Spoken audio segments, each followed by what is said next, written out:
ପିଲାମାନେ ଏ ନିକଟରେ ହାଇସ୍କୁଲ ପରୀକ୍ଷା ଫଳ ସହିତ ପ୍ଲସ୍ ଟୁ ପରୀକ୍ଷା ଫଳ ମଧ୍ୟ ପ୍ରକାଶ ପାଇଛି।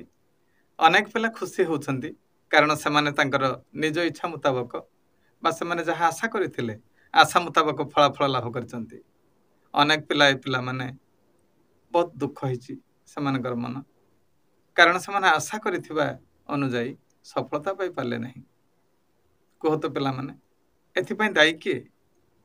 ଅନେକ ପିଲା ନିଜର ଭାଗ୍ୟକୁ ଦୋଷ ଦିଅନ୍ତି, କିନ୍ତୁ ଭାଗ୍ୟ କ'ଣ? ଭାଗ୍ୟ କ'ଣ ଏମିତି ଗୋଟେ କିଛି ଅଲୌକିକ ବସ୍ତୁ? ଭାଗ୍ୟ କ'ଣ ଏମିତି କିଛି ପୂର୍ବ ନିର୍ଦ୍ଧାରିତ ତୁମର ପ୍ରାରବ୍ଧ? ନା ପିଲାମାନେ, ଭାଗ୍ୟକୁ ତିଆରି କରାଯାଏ। ଭାଗ୍ୟକୁ କେମିତି ତିଆରି କରାଯାଏ?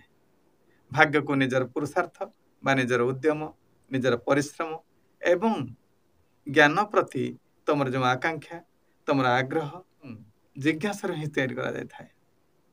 ଜ୍ଞାନ ଠାରୁ ବିଶୁଦ୍ଧ ଜିନିଷ ଏ ସମଗ୍ର ବିଶ୍ୱରେ କିଛି ନାହିଁ। ଜ୍ଞାନ ପ୍ରାପ୍ତି ହିଁ ଏକମାତ୍ର ଆବଶ୍ୟକତା ଯାହା ତୁମ ଜୀବନ ପାଇଁ ସଫଳତା ଆଣିଦିଏ। ପିଲାମାନେ, ତମମାନେ ସମସ୍ତେ ଜାଣିଛ, ଅନେକ ଲୋକ ବି କହନ୍ତି mistake is the first step to success. ନା ପିଲାମାନେ, ତାହା କଦାପି ଠିକ୍ ନୁହଁ। ବରଂ ମୋ ମତରେ the correction to mistake is the first step to success. ତେଣୁ ଯେଉଁ ମିଷ୍ଟେକ୍ ଜଣେ କରିଦେଲା, ଜଣେ ଭୁଲ କରିଦେଲା, ସେ ଭୁଲର ସଂଶୋଧନ କରିବା ହିଁ ସଫଳତା ପାଇଁ ଗୋଟିଏ ପଦକ୍ଷେପ। ତେଣୁ ସବୁ ସମୟରେ ଯେଉଁମାନେ ତୁମର ମିଷ୍ଟେକ୍ ସଂଶୋଧନ କରନ୍ତି ବା ମିଷ୍ଟେକ୍ ପ୍ରତି ବା ତୁମର ଭୁଲ ପ୍ରତି ବା ତୁମର ତ୍ରୁଟି ପ୍ରତି ସତର୍କ ଦୃଷ୍ଟି ରଖିଥାନ୍ତି, ସେମାନେ ତୁମର ସଫଳତା ପାଇଁ ସବୁଠାରୁ ବଡ଼ ସହାୟକ ପାଲଟିଥାନ୍ତି। ସେମାନେ ତୁମର ବାପା ହେଇପାରନ୍ତି, ମା ହେଇପାରନ୍ତି, ଶିକ୍ଷକ ହେଇପାରନ୍ତି। ଜାଣିଛ ପିଲାମାନେ, ଏ ଜଗତରେ, ସମଗ୍ର ଜଗତରେ ଆମ ସମସ୍ତଙ୍କ ପାଇଁ ସବୁଠାରୁ କିଏ ଆଦରଣୀୟ, ସବୁଠାରୁ କିଏ ପୂଜନୀୟ? ତମେ କହିପାର ଈଶ୍ୱର, କିନ୍ତୁ ସେ ଈଶ୍ୱରଙ୍କୁ ତମେ କେବେ ଦେଖିଛ? କେବେ ଦେଖିନ ନା? ଆମେ କେହି ଦେଖିନାହୁଁ। କିନ୍ତୁ ଏକଥା ସତ୍ୟ, God could not be everywhere. That's why he created mothers. ଆମମାନଙ୍କ ପାଇଁ ଈଶ୍ୱରଙ୍କର ସବୁଠାରୁ ଚଳନ୍ତି ବିଗ୍ରହ ଯିଏ ଆସିଛନ୍ତି, ସେ ହେଉଛନ୍ତି ମା। ସେ ଆମର ଭକ୍ତି, ସେ ଆମର ଶକ୍ତି, ସେ ଆମର ପ୍ରେମ, ସେ ଆମର ସେବା, ସେ ଆମର ମାଧୁର୍ଯ୍ୟ, ସେ ଆମର ସମ୍ପଦ, ସେ କ୍ରିୟା, କର୍ତ୍ତା, କର୍ମ, ସବୁକିଛି ମା। ତେଣୁ ମା ଯଦି ଏତେ ମହାନ, ମାଙ୍କ ହୃଦୟରେ କାହାଙ୍କ ପ୍ରତି ସବୁଠାରୁ ବେଶୀ ହିଁ ଥାଏ ଅନୁରାଗ, ଥାଏ ଭକ୍ତି ଥାଏ, ସେ ହେଉଛନ୍ତି ବାପା।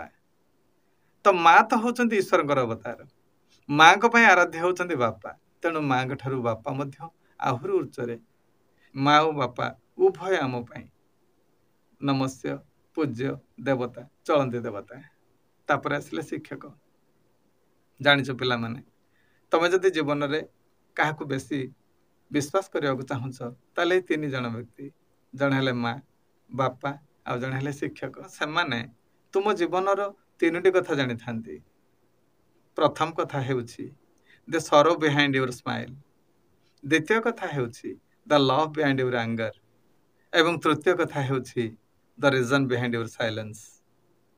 ତେଣୁ ଏସବୁ କଥା ଯେଉଁମାନେ ଜାଣିଛନ୍ତି, ସେମାନେ ତୁମର ସମସ୍ୟାକୁ ସମାଧାନ କରିପାରିବେ, ତୁମକୁ ମାର୍ଗଦର୍ଶନ କରାଇ ପାରିବେ, ତୁମକୁ ଜ୍ଞାନ ମାର୍ଗରେ ଆଗେଇ ନେବେ। ତେବେ ପିଲାମାନେ, ଏବେଠାରୁ ସତର୍କ ହେଇଯାଅ। ଏମିତି ହେଇଯାଅ ଯେଉଁମାନେ ଆଗାମୀ ଦିନରେ ଆହୁରି ବଡ଼ ବଡ଼ ପରୀକ୍ଷାରେ ସମ୍ମୁଖୀନ ହେବ, ସେତେବେଳେ ପରୀକ୍ଷା ତୁମ ପାଇଁ ଏକ ଭୟ ପାଲଟିଯିବ ନାହିଁ। ପରୀକ୍ଷା ତୁମ ପାଇଁ ଚ୍ୟାଲେଞ୍ଜ ପାଲଟିଯିବ ନାହିଁ।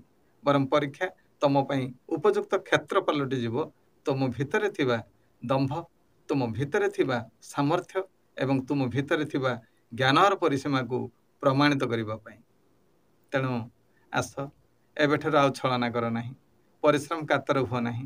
ଅନେକ ପିଲାମାନେ ଭୁଲ କରୁଛ। ପାଠ ପଢ଼ିବା ବାହାନାରେ ଅଧିକ ସମୟ ନଷ୍ଟ କରିଦେଉଛ। ମୋବାଇଲ ଫୋନ୍ ଦ୍ୱାରା ଆଡ଼ିକ୍ଟେଡ଼ ହେଇଯାଇଛ।